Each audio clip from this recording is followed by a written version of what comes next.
In this video, I'm going to show you how to do a Jallegra. Let's see what it looks like first.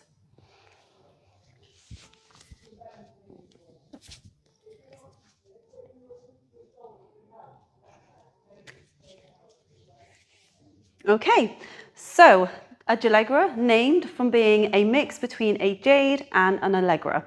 Okay, so to begin with, we're going to go into our inside leg hang into a scorpio position. So we need to make sure that our chest is nice and high so that we get the pole in this nice squidgy bit between our rib cage and our pelvis. So to do that, we need to keep the chest lifted when we invert. We're going to hook the leg on to get a really nice closed grip position.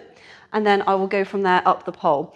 So we're just going to do our normal invert, keeping our arms nice and short so that our chest stays high. Hooking on the leg, as you can see my chest is still lifted. Once we've got that leg hooked on, I'm just going to drop the opposite leg back so that I feel in a nice balanced position. My inside arm is going to come off and I'm going to wrap it around the outside of my leg. Once I've got a good strong position with that hand, I'm then going to take my top hand off and I'm going to hold on to my ankle to then release it from the pole and straighten my leg towards my face. From here, we're then going to relax into the position a little bit more. So I'm going to straighten my inside arm and I'm going to drop my back leg away from me. You can see you can drop into it a little bit. We're then going to bring everything back in, bring that hand back in to the inside of the thigh and then come out from there. Okay?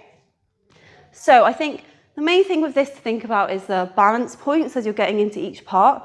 So it's really important that when you get into your initial inside leg hang, that your back leg comes back away from you to help keep your chest lifted.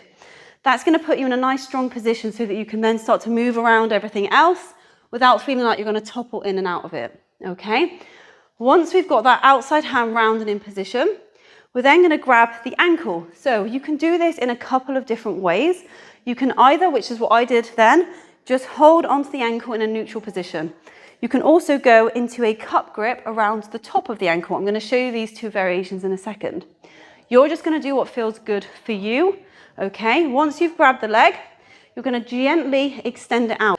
You may feel like you get a little bit of a jolt through your hamstring, which is the muscle on the back of your thigh, when you straighten your leg. This shouldn't be painful, but if you do feel that, don't panic. It's just a tendon moving as you go through this position. It's just the nature of the trick that if you have slightly tighter hamstrings, that you may just feel that little bit of a pulse as you go into the position. It's perfectly fine. It will get better with practice. Okay, so let's see this from a different angle. So again, we're going to invert up, keeping the chest lifted and just hooking our inside leg on. Drop the back leg down. We're then going to wrap the inside arm round. This top hand, so you're either going to grab onto your ankle like this, or you can go over the top in cup grip. Either way, we're then going to pull and extend that leg. We're then going to straighten out the inside leg and then drop the back leg down. Rehooking the leg, lifting your chest up, bringing that inside arm back so that you can then control your dismount from there.